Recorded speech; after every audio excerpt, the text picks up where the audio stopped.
This is a picture of Yarna and Gordon being prayed over during their commissioning shortly before leaving for Zaire, Congo in 1983.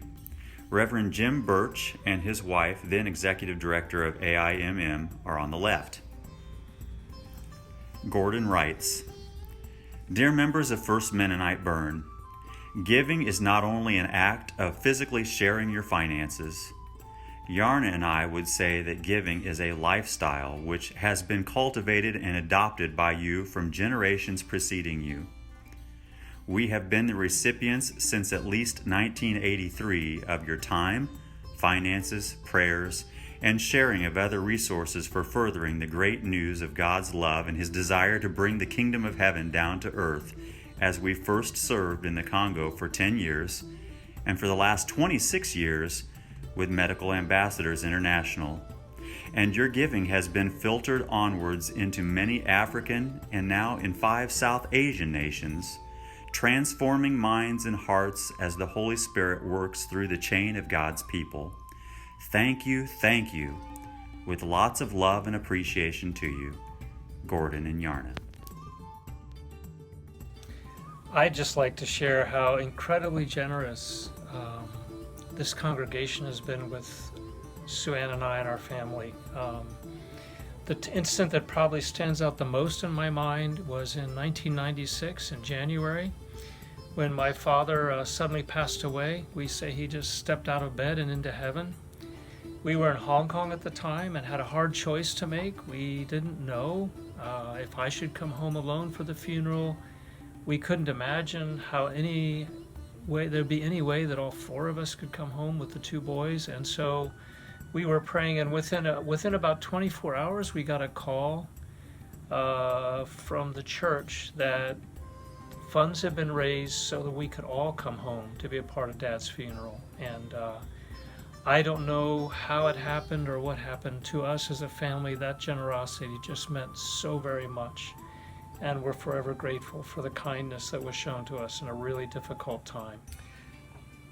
This congregation has also been very generous in times that are difficult.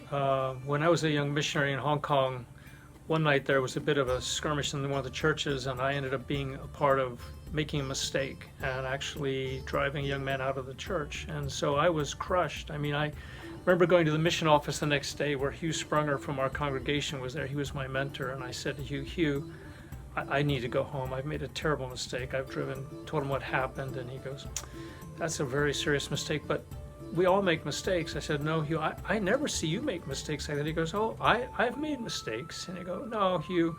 He said, yeah. He said, when I was a young missionary in Taiwan, I was the juridical person for our mission, which meant I had the ability to sign on property and buy property. And so I found this piece of property when I was starting a church in Taipei. It was a perfect piece of property, and I thought, I'm just going to buy this for the mission. So I put down the down payment and wired the mission board back in North America and said, please send money. I've purchased property.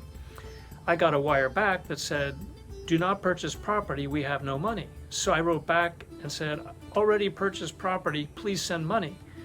They wrote back and said, we have no money, contact your home congregation.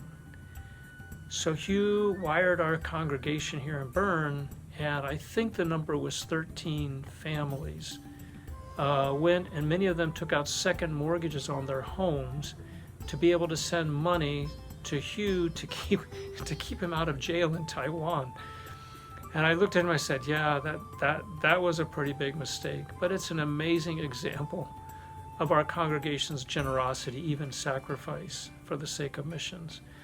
Just for the record, the property that Hugh had a vision for went on to be worth millions of dollars. So he was right about the property, maybe a little bit wrong about how he went about it, but it's the generosity of this church that has really been an honor to be a part of. Hi, I'm Carrie Bryan, and this is my husband Douglas, and we've been recipients of the generous giving at First Mennonite for over 10 years. When we were asked to think about different stories of generosity from the church or gifts of giving, it was sort of like the Israelites in the desert having to choose which meal of manna was the best for them. It feels like we have been overwhelmed with generosity and people practicing this gift from the church. We want to share two specific stories.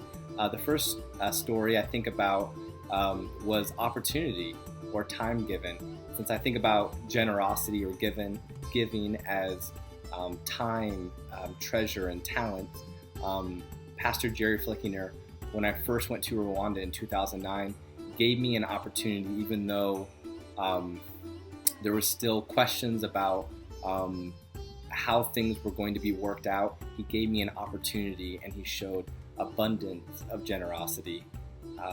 Another example or story that really sticks out is a sweet couple at First Mennonite actually tracked us down in the parking lot to say, we want to support you. And this was in a season as we were support raising, and it's overwhelming. But this couple showed the gift of generosity and giving. We are blessed by this church.